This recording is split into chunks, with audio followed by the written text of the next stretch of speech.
ನಮಸ್ತೆ ವೀಕ್ಷಕರೇ, ಎಲ್ಲರಿಗೂ ಹೊಸ ವಿಡಿಯೋಗೆ ಸ್ವಾಗತ. ಅಮೃತಧಾರೆ ಸೀರಿಯಲ್. ಜೇಡಿಗೆ ವಿಧಿಯ ಶಾಪ, ತುತ್ತು ಅನ್ನಕ್ಕೂ ಪರದಾಡುವಂತೆ ಮಾಡಿದ ಪಾಪ. ಭೂಮಿಕಾ ಮತ್ತೆ ಗರ್ಭಿಣಿ ಆಗ್ತಾಳೆ ಎಂದಿರೋ ಜ್ಯೋತಿಷಿ ಹೆತ್ತ ಮಗಳಿಂದಲೇ ಗೌತಮ್ ಜೀವಕ್ಕೆ ಅಪಾಯ ಎಂದಿದ್ದಾರೆ. ಆದರೆ ಇಲ್ಲಿ ನಿಜವಾಗಿಯೂ ವೀಕ್ಷಕರನ್ನು ಗೊಂದಲಗೊಳಿಸಲು ಹೀಗೆ ಹೇಳಲಾಗಿದೆ ಎನ್ನಲಾಗುತ್ತಿದೆ. ಇನ್ನೊಂದು ಕಡೆ ಬೆಟ್ಟಿಂಗ್ ಆ್ಯಪ್ ಮಾಡಿಕೊಂಡು ಜಯದೇವ್ ನಂತರ ಅದರಿಂದ ಸಾಕಷ್ಟು ನಷ್ಟ ಅನುಭವಿಸಿದ್ದಾನೆ.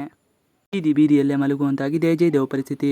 ಈ ನಷ್ಟದಿಂದ ಹೊರಬರುವ ಮೊದಲೇ ಆತನ ಮನೆ, ಕಚೇರಿ ಎಲ್ಲವೂ ಸೀಲಾಯಿತು. ಈಗ ಗೌತಮ್ ಮರಳಿ ಮನೆ, ಕಂಪನಿ ಎಲ್ಲವನ್ನು ಮರಳಿ ಪಡೆದಿದ್ದಾನೆ. ಆತನಿಗೆ ಕೆಟ್ಟ ದಿನಗಳು ಆರಂಭವಾಗಿದೆ. ಜಯದೇವ್ ಒಂದು ಕಡೆ ಅಮ್ಮರನ್ನು ಹೊರಗೆ ಹಾಕಿದ್ದಾರೆ. ದಿಯಾ ಕೂಡ ಈಗಾಗಲೇ ಜಯದೇವ್ ದೂರ ಮಾಡಿದ್ದಾನೆ. ಜಯದೇವ್ ಈಗ ಆತನು ಬದಿಯಲ್ಲೇ ಮಲಗುವಂತಾಗಿದೆ. ಈ ಸಮಯದಲ್ಲಿ ಆತನ ಕೈ ಬೆರಳಲ್ಲಿ ಇದ್ದ ಚಿನ್ನದ ಉಂಗುರವನ್ನು ವ್ಯಕ್ತಿಯೋರ್ವ ಕದ್ದು ಓಡಿದ್ದಾನೆ. ಇದರಿಂದಾಗಿ ಜಯದೇವ್ಗೆ ಶಾಕ್ ಒಳಗಾಗಿದ್ದಾನೆ. ಊಟಕ್ಕೂ ಗತಿ ಇಲ್ಲದೆ ಅಲೆದಾಡುತ್ತಿದ್ದಾನೆ.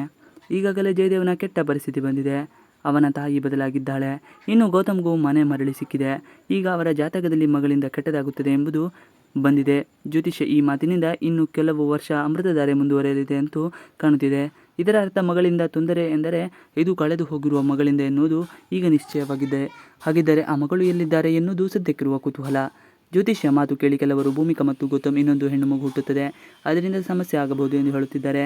ಸದ್ಯದ ಮಟ್ಟಿಗೆ ಮಿಸ್ಸಿಂಗ್ ಮಗಳ ಬಗ್ಗೆ ಇನ್ನೂ ತೋರಿಸಿದ ಕಾರಣದಿಂದಾಗಿ ಆಕೆಯೇ ವಿಲನ್ ಆಗಿ ಬಂದು ತೊಂದರೆ ಕೊಡಬಹುದು ಎನ್ನಲಾಗುತ್ತಿದೆ. ಇನ್ನೊಂದೆಡೆ ಜಯದೇವ್ ಬೀದಿ ಪಾಲಾಗಿ ತುತ್ತು ಅನ್ನಕ್ಕೂ ಪರದಾಡುವಂತಾಗಿದೆ. ಇವನಿಗೆ ಏನಾದರೂ ಭೂಮಿಕಾ ಗೌತಮ್ ಮಗಳು ಸಿಕ್ಕರೆ ಆಕೆಯನ್ನು ತನ್ನ ಅಸ್ತ್ರ ಮಾಡಿಕೊಳ್ಳುವ ಸಾಧ್ಯತೆಯೂ ಇದೆ. ಇವಿಷ್ಟು ಇವತ್ತಿನ ವಿಡಿಯೋ. ಈ ವಿಡಿಯೋ ನಿಮಗೆ ಇಷ್ಟ ಆದರೆ please like, share and subscribe ಮಾಡಿ. ನೀವು ನಮ್ಮ ಯೂಟ್ಯೂಬ್ ಚಾನಲ್ಗೆ ಸಬ್ಸ್ಕ್ರೈಬ್ ಆಗಿಲ್ಲ ಅಂದರೆ ಬೇಗ ಸಬ್ಸ್ಕ್ರೈಬ್ ಮಾಡ್ಕೊಳ್ಳಿ. ನಾವು ಹಾಕೋಂತೆಲ್ಲ ವಿಡಿಯೋ ನಿಮಗೆ ನೋಟಿಫಿಕೇಶನ್ ಮುಖಾಂತರ ಇರುತ್ತದೆ. Thanks for watching video. Please like, share and subscribe our channel for more videos.